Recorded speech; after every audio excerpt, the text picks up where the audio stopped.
한반도 냉전 체제가 드디어 뿌리부터 흔들리고 있습니다. 남북 정상회담을 통해서 한반도에서 더 이상 전쟁은 없다고 남북 정상이 공의 합의를 했고, 올해 안에 한반도에서 냉전 체제를 걷어내고 평화로 가는 새로운 시대의 문을 열자고 합의했습니다. 한겨레 TV와 한겨레 21은 국내를 대표하는 북한 전문가 또 미국 전문가 두 분을 모시고 오늘부터 한반도 냉전 해체 과정을 해설을 나누고 분석을 해보려고 합니다. 한반도 냉전 해체 프로젝트 이구동성, 지금부터 시작하겠습니다.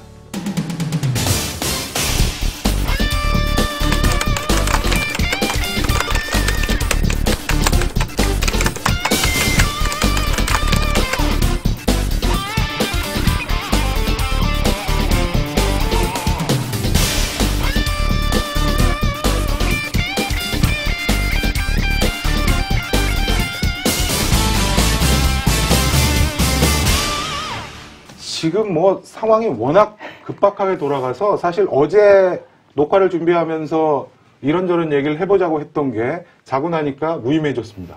또 막 뉴스가 너무 나오고 있고, 지금 현 시점에서 도쿄에서는 한중일 3국 정상회담이 또 열리고 있고요. 정말 급박하게 돌아가고 있는데, 일단 김정은 위원장의 방중부터 한번 얘기를 풀어갔으면 좋겠습니다. 지난 3월에 이제 김정은 위원장이 중국을 방문했을 때도 전격 방문이라고 그렇죠. 네. 사실은 중국이 배제된 채 배제됐다고 얘기도 할 수 있겠네요. 네. 한반도 냉전 해체 프로젝트가 진행되는 것에 대해서 우려도 있었고 그 가능성도 높다라는 의견들이 공존하고 있었는데, 결국은 김정은 국무위원장이 지난 3월 중국을 전격 방문하면서 결국 중국에게 다시 그 한반도 문제에 당사자 지위를 부여한 것이 아닌가라는 그렇죠. 생각을 합니다. 1박 2일이었는데 또 이제 몰랐죠. 저희 언론에서는 전혀 모르고 이제 심증은 가나 물증이 없어서 고민하다가 어제 이제 상당히 바쁜 하루를 보내게 됐는데, 3월 25일부터 8일까지인가요? 김정은 위원장이 네네. 중국을 방문하고 그 다음에 폼페이오 그 당시 국무장관 내정자가 간 게 3월 30일부터 4월 9일이었습니다. 거기서 얘기가 됐고, 네. 거기서 다시 북미 사이에 얘기가 그렇죠. 됐을 거고, 그 다음에 남북이 있었죠. 남북이 있는데 그 과정에서 보면 그 중국에서는 공산당 대외연락부장인 숭타오도 방문한 적이 있고, 외교부장 왕이도 방문했었고, 그 판문점 선언 차이나 패싱이 제일 가장 보도될 때였죠. 네. 그러니까 판문점 선언이 있었고, 네. 그 폼페이오 다시 국무장관이 방문할 예정 시간 잡혔을 거고, 그렇다면 다시금 북한은 베이징을 경유해야 되는 생각들을 하지 않을 수 없었을 것 같다는 생각이에요. 녹화 들어오기 전에 우리 이 교수님 이번 1박 2일 북중 정상회담과 관련해서 짝퉁 논란을 제기하셨어요. 그거 좀 풀어주시죠. 예, 짝퉁 논란 표현이 어떨지 모르겠는데, 네. 일단은 남북 정상회담에서 네. 남북 정상회담을 평가하는 여러 가지 기준이 있는데, 네. 가장 비판적인 사람들이 제일 많이 했던 거는 연출은 참 잘했다. 네, 네. 연출은 참 잘했는데, 그 다음에 두 번째 기준은 선언으로 봐도 네. 좋은 선언 다 갖다 모아놨다. 네. 근데 구체적인 내용이 하나도 없지 네, 않느냐, 네, 네. 이런 얘기가 많았어요. 네. 제 기본적인 입장은 한반도 운명 공동체 선언이다. 네. 전쟁은 있을 수 없다는 네. 의미에서. 네. 그래서 선언도 의미가 있다는 네. 거고, 짝퉁 논란과 관련된 거는 요새 이제 국제정치에서 많이 하는 얘기가 네. 텍스트 말고 이미지, 네. 논리 말고 감성도 네. 중요하다라는 네. 거거든요. 네. 그래서 도보다리 산책도 있고 전반적으로 연출하는 게 네. 사람이 선언이나 아니면 이성적으로만 움직이지 않는다. 그렇습니다. 사람이란 거는. 네. 이미지 자체가 판단하는데 굉장히 중요한 거고, 그간 북한에 대한 한국에서 만약에 영상만 갖고 보면 최근의 영상은 핵과 미사일을 쏘는 영상하고 열병식을 하는 영상밖에 없었을 거예요. 그렇습니다. 네. 그런 면에서는 그 장면 하나 연출하는 것이 엄청난 효과를 갖고 있는 거고, 한국이 평창 올림픽 하면서 또 아이돌에 한류하면서 엔터테인먼트나 이 문화 기획 능력이 한국이 전 세계에서 거의 한류의 나라답게 최고급 아닌가 하는 생각을 했고, 그런 면에서 보면 이번에 시진핑 주석하고 김정은 위원장의 해변을 산책하는 거는 좀 심하게 얘기하면 우리의 그 연출 장면을 일정하게 벤치마킹 한 거다. 뭐 그런 말씀 드린 거고요. 네. 좀 첨언한다면 다롄이란 도시에 대해서도 좀 생각을 해볼 왜 필요가 있습니다. 다롄인가? 두 가지 다롄이란 도시의 상징이 이번 그 회담에서 있었던 것처럼 보이는데, 첫째는 좀 크게 얘기하면 미국의 해상 패권에 도전하는 중국의 항공모함이 네. 이렇게 처음에 진수식을 하는 장소라는 점입니다. 좀 확대해석일 수 있습니다만 일종의 사문화됐다고 평가됐던 북중 동맹이 좀 복원되는 그런 형태가 아닐까. 다롄이라는 장소가 갖는 첫 번째 의미가 있는 것 같고, 두 번째는 다롄은 그 일종의 좀 국제도시 같은 성격을 좀 강하게 갖고 있는 곳이죠. 지금 동북 지역에서 공업과 항만 관련해서 중요한 도시이고, 과거에 보면 러시아의 조차지이기도 했고, 일본이 대륙 진출을 할 때 만든 그 회사인 남만두 철도 주식회사 본부가 있던 곳이기도 하고요. 그리고 북한같이 특유의 기억을 불러오는 곳에서는 그 김일성 주석과 김정일 국방위원장이 방문을 했던 곳이라는 상징도 있는데, 어떻게 보면 개혁개방의 상징으로서의 다롄도 의미를 가질 수 있다고 보이고, 실제로 보도에 따르면은 그 김정은 위원장 일부 수행원들은 항구하고 기업을 방문하면서 실제로 개혁개방이 어떻게 이루어진지를 보았다는 거니까요. 사실은 그런 의미에서 그 다롄이라는 장소가 갖는 상징성도 있지 않을까, 뭐 그런 생각도 해봅니다. 의제 측면에서 북중이 어느 정도 조율을, 근데 왜 지난번에는 안 했는지 그건 모르겠는데, 그러니까 그 사이에 남북 정상회담이 있어서 그런 것인지. 좀 크게 보면 그 1970년대 초반 미중 대탕트가 시작이 되면서 결국은 한반도 문제는 일종의 미중 관계 함수화됐고, 그 연장선상에서 결국은 지금 현재 벌어지고 있는 냉전해치 프로젝트를 보아야 되지 않을까라는 생각을 더 하게끔 해준 것이 엊그제 그 김정은 국무위원장의 중국 재방문이었다고 할 수 있을 것 같습니다. 아마 최소한 저는 한 3가지 정도 얘기를 했을 것 같은데요. 왜냐하면은 그 왕이 외교부장이 얼마 전 북한을 방문했음에도 불구하고 김정은 국무위원장이 직접 중국에 가서 시진핑 주석을 만나서 무언가를 얘기해야 됐다라고 생각한다면 한 3가지 정도. 첫 번째는 아마 판문점 선언에 대한 뭐 설명이 1차적으로 있었을 것 같습니다.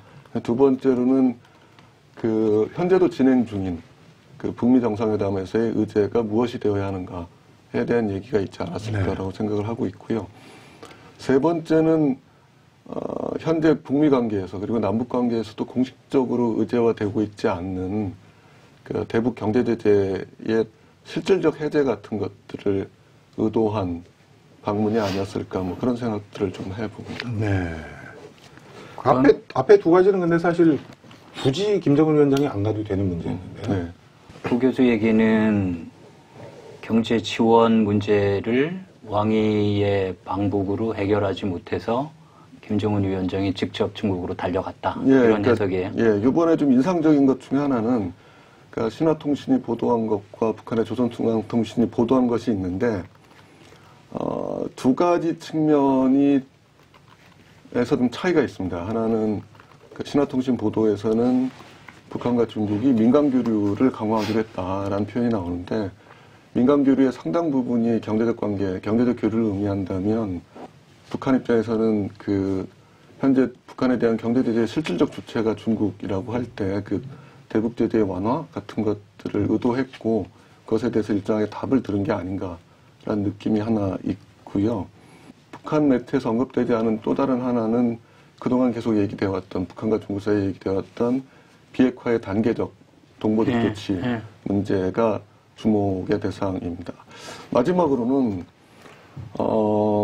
지난 4월 20일 그 북한 조선노동당 중앙위원회에서 했던 그러니까 경제건설에 총력을 다한다라는 그 결정에 대해서 중국이 적극적인 지지 의사를 표명한다.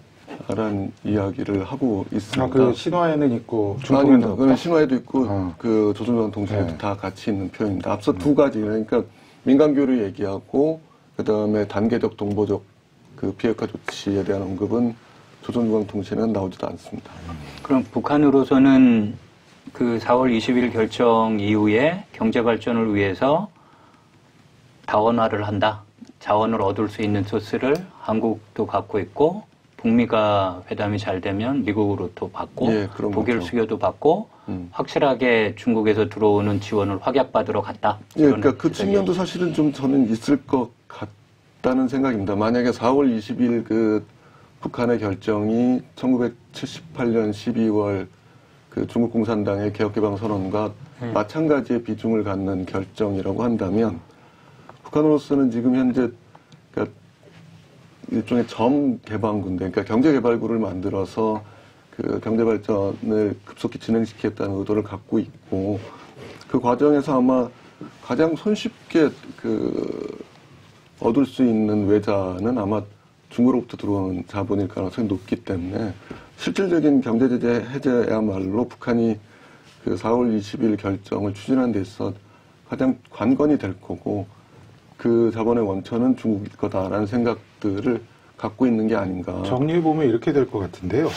그러니까 지금 언급하신 78년 중국 공산당 11기 3중전회의 개혁개방 결정과 그 다음에 이번 4월 20일 조선노동당 7기 3차 전원회의에 그 사회주의 현대화가 절묘하게 일치를 하고 11기 3중전회 직전 개막 직전에 중국과 미국이 그 이듬해 79년 1월 1일부터 대사급 외교관계를 한다라는 발표가 있었고 이번에도 북미 정상회담을 앞두고 있는 상황이고 그러니까 이렇게 맞춰보면 이제 대충 그림은 그렇게 그려지는데 경제와 관련해서는 사실 그러니까 비핵화의 진전을 통한 북미 관계가 급속도로 진전이 이루어지면 사실은 중국도 중국입니다만은 세계 경제로 나아가는 데 있어서는 미국을 뚫어야 되는 게 북한테는 사활이고 그러면 그리로 가기까지 과정이 짧지는 않을 테니까 그 과정을 견뎌내는데 중국이 이제 어느 정도 역할을 해줄 수 있겠다 뭐 이런 전략적 판단일까요? 그러니까 그 일종의 개혁 개방을 했을 때도 경제 성과를 거두기 위해서는 시간이 소요될 수밖에 없는데 그렇죠. 네. 그러니까 78년도 중국을 다시 돌이켜 보면 그 12월에 11기 3중전에 의해서 어쨌든 개혁 개방이라는 표현을 쓰지는 않았지만 그렇죠. 그 노선을 가겠다 비슷한 표현이죠. 사회주의 경제 현대화에 예. 총력을 쏟겠다라는 표현이었는데 그러니까 중국 내부에서의 일종의 결정이 있었고 79년 1월에 중국과 미국이 수교를 하고 80년에 중국이 그 대만을 대신해서 IMF 가입을 하게 되죠. 그러니까 어떻게 네. 보면 개인적으로는 그게 개혁 개방의 일종의 3종 세트 같은 건데, 네. 그러니까 북한으로서 보면 그 우리 남북 정상회담을 한 일주일 앞두고 뭐 중국과 비교해서 개혁 개방 선언을 했다고 한다면 향후 필요한 것이 북미 수교가 하나 필요한 것일 거고 정상적인 국제 경제 활동을 할 수 있는 국제 경제기구 가입 문제가 있을 텐데 사실은 그 시간이라는 것들을 지금 특정하기가 굉장히 어려운 상황입니다. 그러니까 그리고 북미 수교하고 국제경제기구 가입은 연동되어 있는 문제고 왜냐하면 미국이 IMF나 월드뱅크에 있어 의사결정권의 다수를 쥐고 있는 상황 속에서 그리고 미국 국내법의 개폐가 이루어지지 않는 조건 하에서 북한이 국제경제기구에 가입하는 건 상당 시간이 소요될 수밖에 없습니다. 그렇다면 일단 단기적으로도 그 경제발전을 추동할 수 있는 원천을 어디서 얻을 수 있는가 관련해서 여전히 중국이 매력적인 그 국가일 수밖에 없다라는 게 어쨌든 이번에 또 다른 전격 방문에서 좀 느껴지는 부분이고요. 구 교수가 설명은 굉장히 장기적인 거고 네. 그래서 중간 단계로 안보 대 안보 교환이 제대로 안 풀릴 경우 아니면 또 잘 풀리더라도 시간이 걸리는 상황이니까 미국으로부터 얻을 수 있는 지원, 한국으로부터 얻을 수 있는 지원, 또 북일 수교를 해서 일본으로부터 얻을 수 있는 지원은 다 미래의 것이에요. 그러니까 그렇죠. 우리가 계속 북한의 과거의 현재핵, 미래핵식으로 하면 북한 입장에서 보면 다 미래의 전략적인 자산이고 네. 갖고 있는 자산은 아무것도 없어요. 네. 지금은. 그런 의미에서는 당장 제재를 일정하게 이완해 주는 문제나 제재보다 훨씬 더 크게 중국이 지원해 주는 건 충분히 중요한 문제인데 이건 굉장히 긴 전략적인 문제인데 지금 움직인 건 전술적으로 움직인 것처럼 보여서 만약에 북한이 4월 20일 날 전원회의 하면서 그렇게 장기적인 전략을 세웠다면 네. 왕이 외교부장이 왔을 때 해결해야 되는 문제지 왜 이렇게 급하게 갔는지. 가장 크게는 미국에서 이제 북미 정상회담의 의제를 지금 확대하려고 하고 있는 것도 상당히 중요한 요인이었지 않았을까 싶습니다. 그러니까 생화학무기 얘기하고 인권 문제 거론하는 그 상황 속에서 아마 의제 조율이 그 단기적으로는 가장 중요한 그 북중 정상회담의 의제가 아니었을까라고 생각을 하는 거고, 또 하나는 이제 그 한반도 비핵화 내지는 비핵지대와 관련해서 아마 최소와 최대가 있을 텐데, 폼페이오 지금 국무장관이 내정자 시절에 얘기했던 북한에게 체제 안전을 위해서는 종이뭉치 이상을 줘야 된다라고 했을 때, 그렇죠. 그 종이뭉치에는 사실은 북미 수교나 평화협정까지도 포함된다고 할 때 실제적으로 어떤 군사적 조치를 하느냐가 문제가 되리라고 보입니다. 그러니까 저는 최소는 아마 북한이 미국에게 그 비핵화 프로세스에 들어가는 대가로 그 핵 관련 전략 자산의 한반도 전개를 그 안 하는 조건으로 비핵화 교환할 수도 있다라고 생각을 하고, 그걸 얘기했을 거다. 예, 지난번에 저는 가능성이 굉장히 높다고 보는데, 폼페이오 그 갔을 때 김정은 그 정도 얘기는 폼페이오에서 충분히 했을 김정은이 것 같다. 거기까지는 요구했을 거다. 예, 그러니까 비핵화 왜냐하면 프로세스에 들어가는 조건이죠. 조건으로. 예, 조건으로. 그러니까 그게 사실은 저 뭐 전략자산 전개 문제하고 그 저 한미연합훈련 문제하고 등가 교환을 할 수 있는 그렇죠. 문제죠. 마찬가지 문제죠. 그러니까 어떻게 보면 지금까지 국면을 이끌었던 시발점이 됐던 한미합동 군사훈련의 중단과 핵미사일 실험의 중단처럼 일종의 등가 교환이 된다라고 생각할 수 있는데, 근데 문제는 최대 비핵지대화도 있을 수 있다라는 거예요. 그러니까 마이클 그린이 그 어제 해구사까지 보도에서 없애라. 얘기하는 것처럼 미국이 한미동맹에 따라서 한국에게 제공하는 해구산 자체가 교환 대상이 될 수도 있다라고 생각을 해본다면, 개인적으로는 북한이 해구산 자체를 문제 삼지는 않을 거라고 보입니다. 그렇다면은 그 최소 비핵지대화 정도의 합의를 볼 수 있을 텐데, 사실은 이 문제는 중국하고 북한이 얘기를 해야 되는 부분 중에 하나입니다. 한미동맹의 그 향방과 관련해서 북한과 미국 사이에 중요한 결정이 내려지는 그 의제가 될 수 있기 때문에, 사실은 북한과 중국이 정상회담의 의제가 그 의제로서 예를 들어서 핵 관련 전략 자산의 한반도 전개 그 정도에서 합의를 본다고 북한이 얘기했을 때, 사실은 중국이 또 동의할 수 있느냐, 그 문제는 여전히 있는 거죠. 그러면 그 폼페이오하고 김정은하고, 폼페이오가 이번에 두 번째 간 거고 첫 번째 갔을 때 김정은이 최소 전략자산 배치는 하지 않는 조건 정도로 의제 조율을 했는데, 중국 입장에서는 거기서 더 나가서 해구산 아니면 주한미군 철수까지 요구하는 게 맞다고 조율을 했을 거다. 그러니까 거기가 사실은 그 지점에서 그 얘기는 충분히 돼야 되는 문제가 있는 거죠. 왜냐하면 북한이 그 핵 관련 전략 자산의 한반도 전개를 금지하는 것 정도에서 합의를 본다면, 사실 한미동맹의 성격 변화가 나타나고 있는 거긴 하지만 한미동맹 자체는 실제 하는 거고, 어떻게 보면 극단적으로 얘기하면 북한이 한미동맹을 인정하는 수준의 합의를 보는 거기 때문에, 그 문제는 당연히 저는 중국과 논의될 수밖에 없는 의제다라고 생각을 하는 거고, 그 폼페이오 국무장관의 방북 직전에 사실은 시진핑 주석을 만난 거니까 할 수 있는 얘기는 바로 어떻게 보면 북미 정상회담에서 비핵화의 대가로 미국에게 요구할 것들을 그 북한과 중국이 얘기한 게 아닌가, 이번 전격 방문은. 그러니까 경제적인 문제가 굉장히 장기적인 문제일 수밖에 없고, 근데 실질적으로도 만약에 중국이 제재를 공식적이지는 아니지만 일정에 완화한다면 북한으로서는 만족할 만한 그 상황일 수도 있기 때문에 그것들을 원하는 측면이 하나 있지만, 핵심으로는 저는 비핵화 교환하는 품목에 대한 의제 조율을 그러면 하지 이렇게 되는 않았을까라는 거예요. 겁니다. 그러니까 북한 입장에서는 보험을 드는 거고, 네. 중국으로부터의 제재의 실제적인 이완이나 아니면 장기적으로 그 경제 지원에 대한 보험을 드는 거고, 그럼 그 대가로 비핵화에 대한 대가로 미국으로부터 받아들일 거를 좀 더 높여라. 근데 모르겠어요. 저는 좀 더 높이기는 쉽지 않을 것 같아요. 그러니까 북한으로서는 그걸 높였을 때 이 협상이 결렬될 가능성이 굉장히 크다는 걸 알고 있을 거고, 그렇다면 낮은 수준의 비핵제단을 간다고 했을 때도 중국 일정에 좀 동의해주는 그 과정이 좀 필요하다는 거죠. 만약에 지금의 우려처럼 중국이 항구적인 한반도 평화체제 일종의 좀 방해꾼이 될 수 있는 측면이 사실은 좀 있다라는 우려도 나오고 있는데, 왜냐하면 그 초기 프로세스를 보면 중국이 당사자로서의 지위를 얻지 못했던 거였기 때문에. 근데 이제 그 과정에서 어쨌든 그 김정은 위원장의 중국 방문, 그리고 이번 또 방문을 통해서 사실은 중국의 당사자의 지위를 얻은 상태이고, 그 속에서 북한이 미국과 교환하고자 하는 것들에 대해서 일정한 양해를 구하는 절차였을 수도 있다. 뭐 그런 생각도 좀 해보는 편입니다.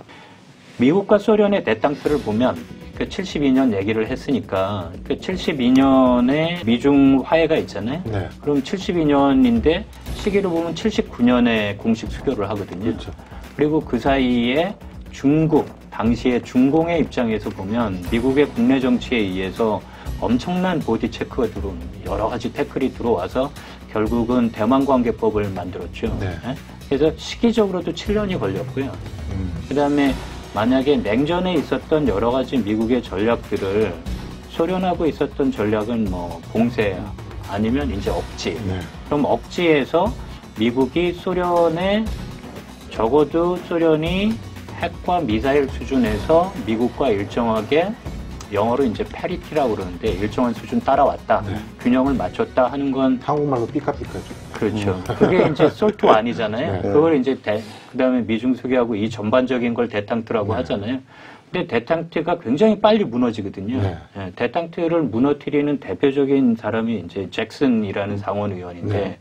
잭슨 상원 의원이 인권과 무역을 걸었어요. 네. 그러니까 소련 체제에 소련이 그때도 어려웠기 때문에 곡물 수출이나 그다음에 소련이 계속 미국으로부터 얻고자 했던 게 MFN이에요. 그러니까 그 통상을 정상적으로 네. 최혜국 대우를 네. 얻고 싶어 했어요. 근데 의회에서 잭슨이 거의 단기 필마로 그거를 다 걸었던 게 소련 안에 있는 유태인의 이민을 허용하는 문제하고 이 MFN을 걸었어요. 언제든지 걸릴 수 있는 거예요. MFN을 갖고 했었고 중국 케이스를 보면 90년대 내내 중국이 개혁 개방을 했을 때 미국이 중국을 쪼는 통제하는 수단이 그것도 MFN이었어요. 그렇죠. 네, WTO 가입 2001년 공식 가입하기 전까지 계속 클린턴 행정부가 계속 쪼았는데 1년마다 심사를 했어요. 그렇죠. MFN을 주느냐 마느냐. 네. 그래서 지금 이런 거를 장기적으로 봤다면 미국이 냉전 때 소련이나 중국을 어떻게 대우했는지를 만약에 연구했다면 아니면 그 냉전사를 기준으로 보면 프레임이 달라지는 거예요. 계속 국내도 그렇고 미국에서 나오는 프레임은 북한이 비핵화를 할 수 있느냐, 완전한 비핵화의 의지가 있고 다 털어서 보여줄 거냐 하는 걸 물어보지만 거꾸로 미국 입장에서 미국을 핵으로 정말 타결할 수 있는 소련도 대등하게 대우한 적이 없어요. 중국도 대등하게 대우한 적이 없어요. 그래서 미국이 북한에 대한 안보 위협을 해소하고 체제 안전 보장을 해줄 수 있는 의지와 능력이 과연 있느냐? 없어요. 그러니까 미국은 항상 힘의 우위를 가지고 소련도 그렇게 다뤘고 중국도 그렇게 다뤘고 지금도 중국을 그렇게 다루고 있는 거죠. 그래서 역사상 없는 케이스라고 저는 봐요. 미국이 제3세계에 대해서 했던 건 한국 같은 경우에는 그냥 요새 시쳇말로 애들 하는 말로 하면 근대화해라 가르쳐주는 거였죠. 네. 항상 원종주의적이고 지적질하고 가르쳐주고 잘한다 칭찬해주고 정도고 나머지는 다 군사적으로 개입하고 점령하고 관계를 유지해 나갈 거예요. 그래서 미국 외교사 전체를 통틀어서 지금과 같이 정말 미국 조회에서 나라가 아니라고 생각하는 나라. 네? 형제를 독극물로 죽인 나라. 네. 네? 고모부를 뭐 로켓으로 죽인 김정은과 1대1로 안보에 대한 담판을 짓는다는 건 미국 외교사에서는 있을 수 없는 일이고 그런 의미에서는 미국이 과연 그냥 양쪽이 등가가 돼야 되는 거잖아요. 비핵화를 하는데 체제 안전 보장을 해달라. 그럼 미국도 체제 안전 보장을 해줘야 되는데 미국이 체제 안전 보장을 트럼프 대 나머지 99예요. 트럼프가 이걸 뚫을 수 있느냐. 그 다음에 트럼프가 하나를 뚫어도 그 다음에 길이 계속 막히는 거예요. 인권 갖고 또 막을 테고 MFN 갖고 막았던 것처럼 또 막을 테고 그런 역사를 돌이켜보면 아까 해석이 맞다면 북한이 옳은 보험을 드는 거죠. 그런 의미에서는. 그거는 맞는데 그거는 굉장히 장기적인 전략에 대한 결단이 있는 건데 지금 방식 자체는 너무나 급하게 임기응변적으로 움직이는 것이기 때문에 두 개가 약간의 이제 미스매치가 있는 것 아니냐. 이제 그런 얘기예요. 이해정 교수가 미국이 하는 협상은 역사상 유례가 없는 협상이라고 얘기했는데 거꾸로 북한 쪽 관점에서 보면 자기네들은 그 균형의 경험이 있는 거예요. 그렇네. 그러니까 60년대 어쨌든 중소 갈등 속에서 중국과 소련에서 일종의 등거리 외교를 했던 경험이 있고 가장 극적인 장면이 61년에 그 소련 중국과 동맹을 체결할 때 보면 소련하고 동맹 체결하고 약 일주일 뒤에 중국하고 동맹을 체결하거든요. 그러니까 보험을 양쪽에 드는 방식이지요. 그러니까 이번에도 보면 아까 판문점 선언이 운명공동체라는 인식을 좋다고 얘기하는데 북한 조선중앙통신에 따르면 네. 아예 그냥 북한과 중국은 운명공동체다. 이번 2차 방주 2차 방주 때 그런 얘기를 하고 있습니다. 네. 그리고 심지어는 그 하나의 운명으로 결합시킨 혈연적 유대를 갖고 있다. 네. 마치 그 김정은 위원장이 판문점 선언 서명하고 연설에서 네. 하나의 핏줄, 하나의 언어, 하나의 역사, 하나의 문화를 남북 사이에 얘기했던 거 거의 버금가는 수준의 북중이 그렇게 되고 남북이 그렇게 되면 중국하고 한국하고도 뭐 운명공동체가 되는 건가요? 그럼? 네?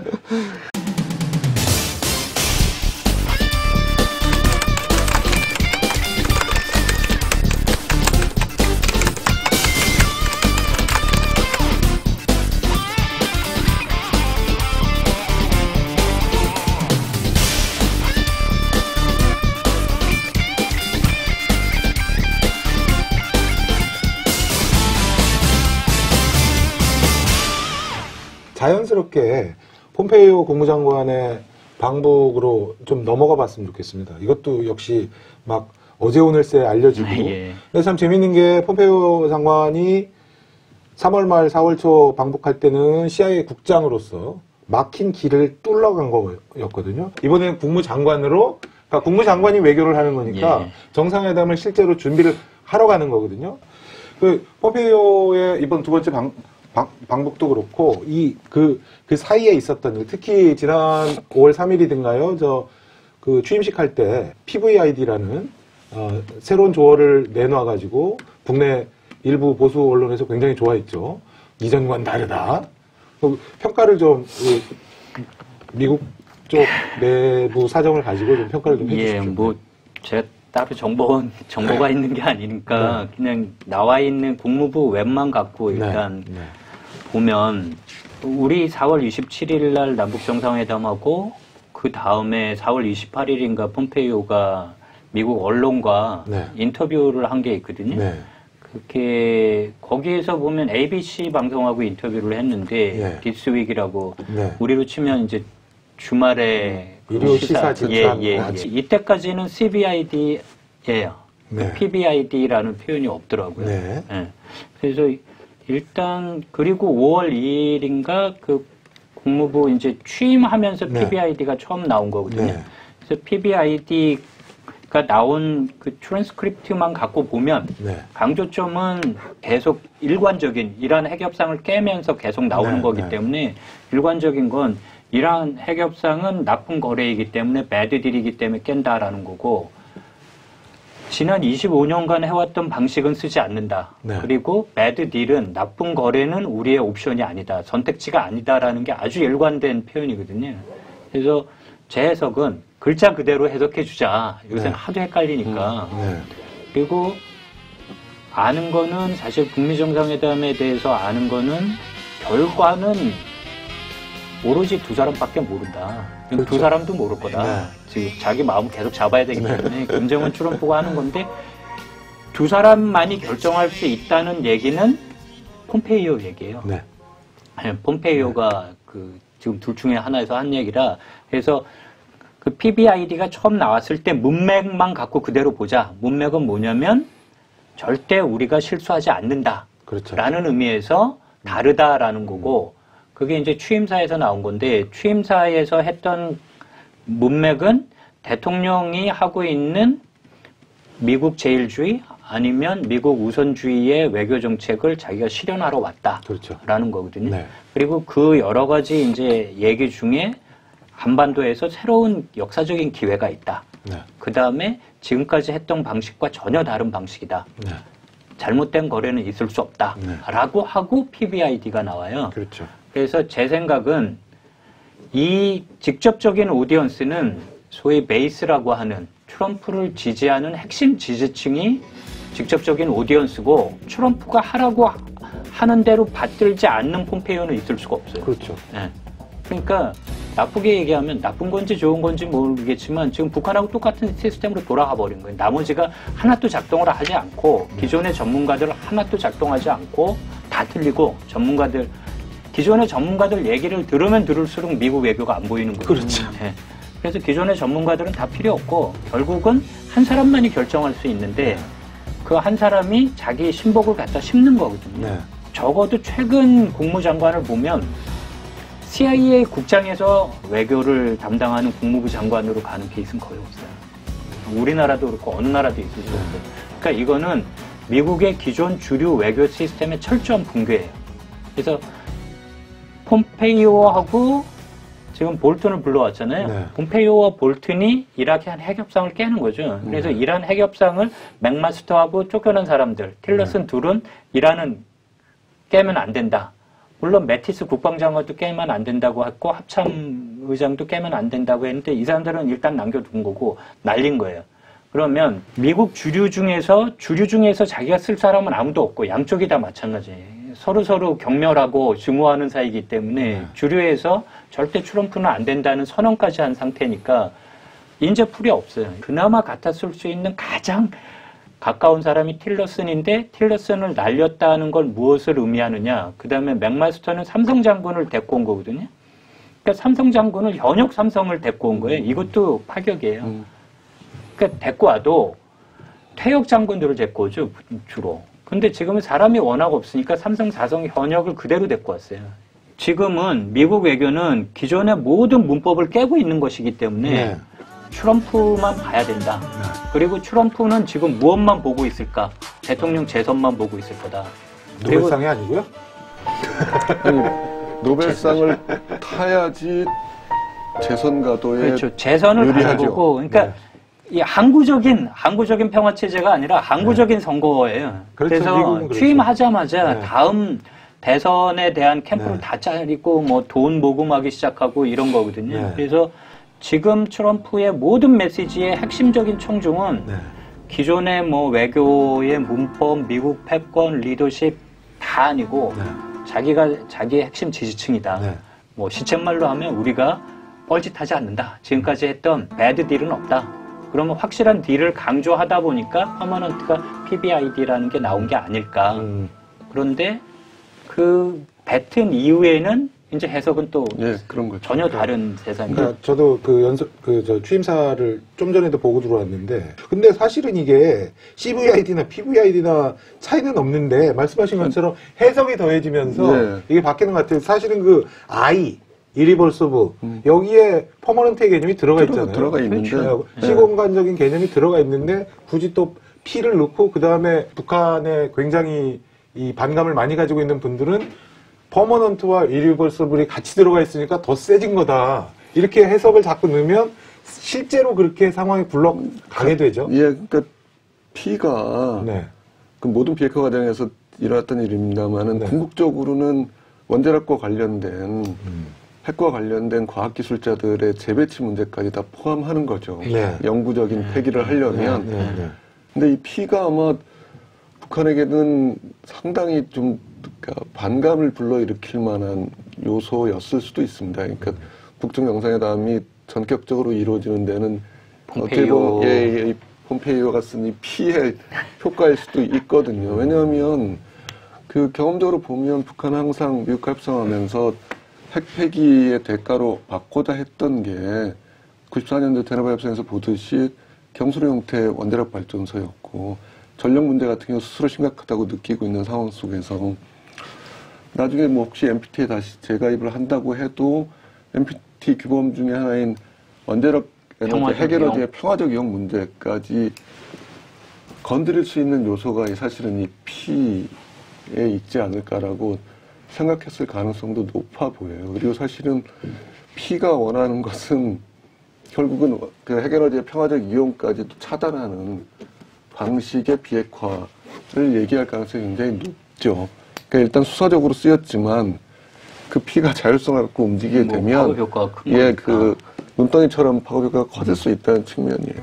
그 이란 핵협상 얘기를 간단하게 좀 짚어봤으면 좋겠는데요. 이란 핵협상이 폐기가 되면서 볼튼 같은 경우는 그렇게 얘기했거든요. 이게 북에 주는 메시지가 있을 것이다. 우리는 나쁜 딜은 하지 않겠다라고 주장을 했는데 역으로 북 입장에서 보면 이란하고도 게다가 유럽연합까지 보증을 선 이란과의 저런 협상도 들어와서 내다 버리는데 우리랑 한 거를 우리가 어떻게 믿느냐. 북으로서 그런 의심을 가질 수 있고 또 한편에서는 이런 지적을 하는 분들도 계시더라고요. 트럼프 대통령 같은 사람하고 맺은 거래라면 앞으로 저런 사람이 미국에서 대통령이 될 가능성은 없으니 저보다 더한 사람이 미국에서 대통령이 되지 않는 한 이 딜은 굳은 딜이다. 그렇게 북이 판단할 수도 있다. 이런 지적을 하는 분도 계시고.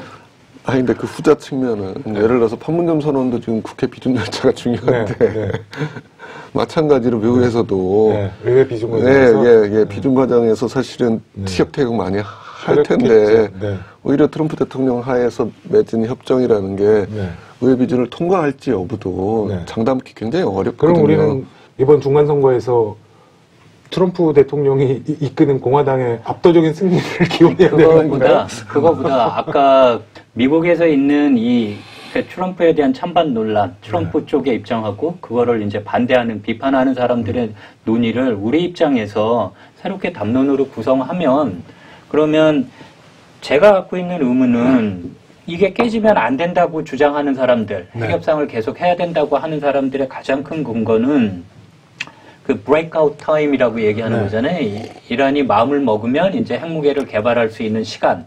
시간이 지금 한 1년 정도로 벌려놓은 거고 이 협상이 있기 전에는 한 3개월 정도인데 이게 다시 이란이 지금부터 마음 먹으면 1년 후에 핵무기를 갖게 된다라는 거잖아요.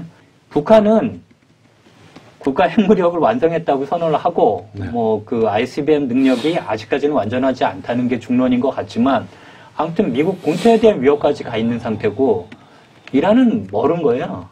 핵 연료를 개발하는 퓨얼 사이클을 가지고 얘기하는 수준이니까 그러니까 트럼프 얘기가 맞는 게 아메리카 퍼스트 입장에서 보면 맞아요. 아메리카 퍼스트 입장에서 보면 중동이 개판이 나건 말건 미국 본토에 대한 직접적인 위협이 안 돼요. 지금까지는. 앞으로 1년 후에 개발을 해도 ICBM을 개발하지 않는 한 이란이 미국 본토를 타격할 수 있는 능력은 없어요. 근데 북한은 디클레어 했어요. 그 능력이 있다고 한 상태예요. 그렇게 보면 북한과 협상을 더 가야 되는 건 맞죠. 그리고 북한과 협상을 가는 방식에서는 이란 핵협상을 해야 된다고 하는 사람들의 입장을 우리가 따올 수 있다는 거죠. 그렇죠. 북한 문제보다 이란 협상이 훨씬 어려운데 이거를 모조리 문턱을 높인다. 그러니까 계속 북한에게 대해서 치팅한다.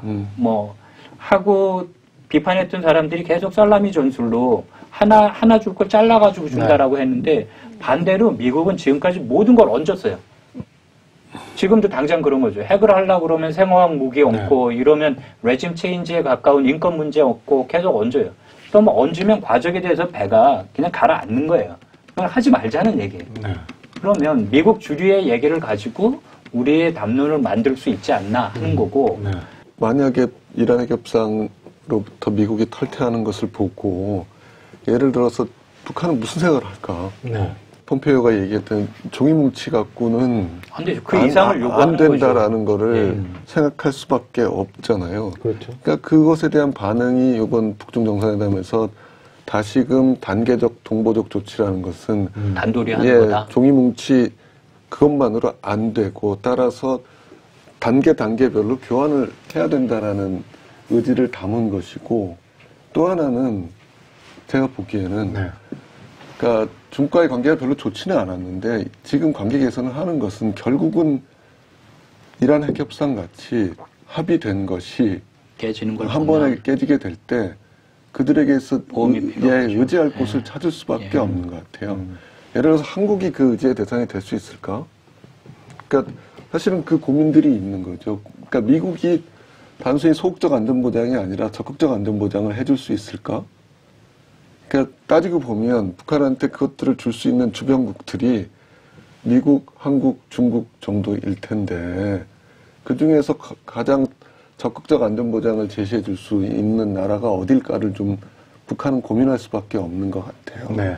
근데 폼페이오가 그 계속 조기 쪽 이상의 거를 원한다는 것도 있고 아까 말씀드린 ABC 방송하고 한 인터뷰에서도 양쪽이 액션을 해야 된다는 걸 우리는 알고 있다. 북한에게 요구하는 게 물론 미국이 해야 된다는 거는 딱 한 문장 나오긴 하지만 가서는 분명히 그 얘기를 했던 거예요. 예. 그래서 뭐라고 계속 했냐면 갔다 왔다. 공개한 다음에는 갔다 왔고 갔다 와서 여러 가지 얘기했다. 일단 인질 석방 지금 세 사람 석방하는 거 얘기했고 그 다음에는 이 CBID가 구체적으로 무엇을 얘기하는지에 대해서 네. 김정은과 얘기를 했다라는 거고 김정은이 분명히 이해했다. 미션을 자기가 대통령으로 맡은 미션을 분명히 이해했다.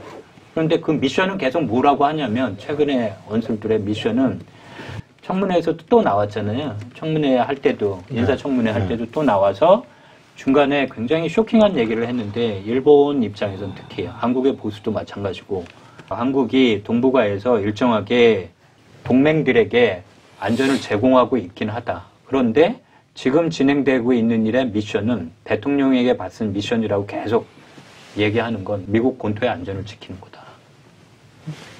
여러 가지 뜻을 굉장히 응축해 있네요. 아니 그냥 리터럴리 네. 문자 그대로 네. 그렇게 얘기를 여러 번 했거든요. 이거는 이제 PBID는 CBID가 PBID로 바뀐 거지만 나쁜 거래는 없다. 그 다음에 지금의 미션은 아메리카 퍼스트를 하는 거고 아메리카 퍼스트를 하는 거의 구체적인 내용은 미국 사람들이 북한의 군사적인 위협에 인질로 잡히지 않는 거다.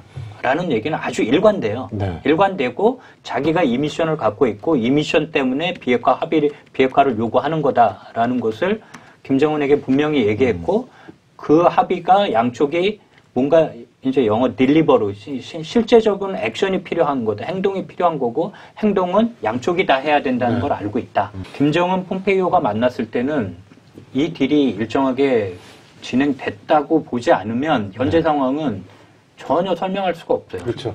근데 거기에 잠깐만요. 정리를 할 시간이 된 것 같습니다. 쉬었다 합시다. 아니요. 쉬었다 또 할 수는 없고, 쉬었다 다음 주에 할 거예요. 자, 지금 정리를 좀 해야 될 시간이 많이 돼서 굉장히 재밌게 지금 진행이 됐는데, 다음 주 이 녹화를 하러 올 때쯤 되면 아마 북미 정상회담의 일정이 일정과 나오겠죠. 장소가 나올 거예요. 그리고 일정과 장소가 나오는 것을 보면 이게 어느 식으로 굴러가겠구나라는 느낌이 아마 전문가들이시니까 있으실 텐데 북미 정상회담에 대해서 짤막하게 정리하시는 걸로 오늘 말씀하신 거 정리하시는 걸로 해서 북미 정상회담 전망을 한번 짤막하게 좀 해주시면 어떨까요? 일단은 네. 폼페이오 국무장관이 나올 때 네. 억류자들을 네. 함께 나온다면 네. 어쨌든 그 북한과의 핵협상에 대한 그 미국 국내 정책 반대에 네. 대해 좀 완화시키는 효과는 충분히 가질 수 있을 거예요. 네. 그리고 아까 이혜정 교수가 지적한 것 중에 폼페이오 그 내정자 시절 청문회 할 때 본토 위협 얘기하잖아요. 그렇다면 가장 가시적인 무기는 대륙간 탄도 미사일인 거니까 거기에 대해서 예를 들어서 그러니까 선 가시적 조치를 취하라는 요구 같은 경우는 충분히 가능했으리라고 보이거든요. 그건 오히려 다른 핵물질 폐기보다는 쉬워지죠. 상대적으로 좀 예. 용이한 측면이 있기 때문에 뭐 내밀한 사정은 잘 모르겠습니다만 어쨌든 북한이 비핵화의 길로 가는 데 있어서 그러니까 종이뭉치 이상의 실질적 조치라는 것들이 이번 마지막 의대 조율에서 이루어지느냐가 사실은 북미 정상회담에서 관건이 되는 부분일 거다. 근데 거기에 대해서는 여러 가지 상상력들이 사실은 좀 필요한 시점인 것 같아요. 뭐 저는 문정희 선생이 다녀오셔서 문정희 교수님이 미국 다녀오셔서 뭐 키신저 얘기 소개한 거. 그래서 지금은 우리가 원하는 대로 최대한 노력을 하고 바라지만 결국은 플랜 A, 플랜 B, 플랜 C를 다 가질 수밖에 없기 때문에 북미 정상회담이 성공하든 실패하든 한반도에서 전쟁은 불가한 거고 플랜 B, 플랜 C까지 종합적으로 생각해야 된다라는 말씀 정도 드리고, 하나는 오늘 당장 한중일 정상회담이 있었으니까 그럼 한중일 정상회담을 조금 구조적으로 역사적으로 보면 이게 무엇을 의미하는 거냐. 중국이든 일본이든 한국이든 북한이든 미국만 보고 미국을 중심으로 해서 부채살, 화살처럼 이렇게 돼 있었잖아요. 근데 지금은 이 각자의 플레이어가 다 플랜 B, 플랜 C를 생각해서 움직이고 있는 상황이죠. 이 프로그램의 이구동성에서 얘기하는 냉전 해체의 첫 번째 단계는 이미 시작됐다. 그리고 되돌아갈 수는 없을 거다. 이 물꼬가 한번 튀었기 때문에 이게 우리가 바라는 베스트 시나리오로 가지 않을 장애물은 상당히 많지만 그렇다고 돌아갈 수 있는 수준의 역사적인 움직임은 아니다. 그러니까 예를 들어서 한중일 협력 같은 경우도 어떻게 보면 뭐 45년, 46년, 뭐 51년 샌프란시스코 체제 이후에 봉쇄돼 있던 것들이었잖아요. 다 뚫린 거예요, 사실은. 근데 한중일 협력 같은 경우 사무국 형태로 제도화 수준은 상당히 높은 편이었는데 사실은 그것들이 계속 진행하지 못하게 했던 가장 큰 요인이 한반도 핵 문제였던 셈이죠. 근데 조금 전에 그냥 신냉전 얘기까지 나왔던 거를 하면 이게 다 뚫린 거예요, 지금. 그러니까 한반도 핵 문제가 풀려가는 조짐이 보이니까 결국은 한중일 정상회담은 다시 복원이 되고 한중일 협력이라는 것들이 진행될 수밖에 없는 상황으로 가고 있는 셈이죠, 사실은. 정리를 하겠습니다. 아까 우리 이혜정 교수님께서 그 미국 외교가 그간은 힘의 우위를 바탕으로 해서 도덕적 우위까지 그런 꽃갈모자까지 쓰고 해 나갔는데 지금 상황이 굉장히 예외적인 상황이라고 말씀하셨는데 뭐 인물도 대단히 예외적인 인물이 지금 미국 건국한 지 뭐 한 300년도 채 안 됐긴 하지만 그동안 한 번도 볼 수 없었던 인물이 지금 백악관 주인이 되어 있는 상태니까 그 예외적 상황에 맞는 예외적 인물이 되기를 다 같이 기도하는 심정으로 지켜보는 한 주가 되지 않을까 싶어요. 그 북미 정상회담 가지고 다음 주에 다시 찾아뵙겠습니다. 세계사적 격동의 현장입니다. 다음 주에도 두 분 교수님 모시고 한 목소리로 한반도 냉전 체제 해체를 외쳐보겠습니다. 지금까지 시청해 주셔서 감사합니다.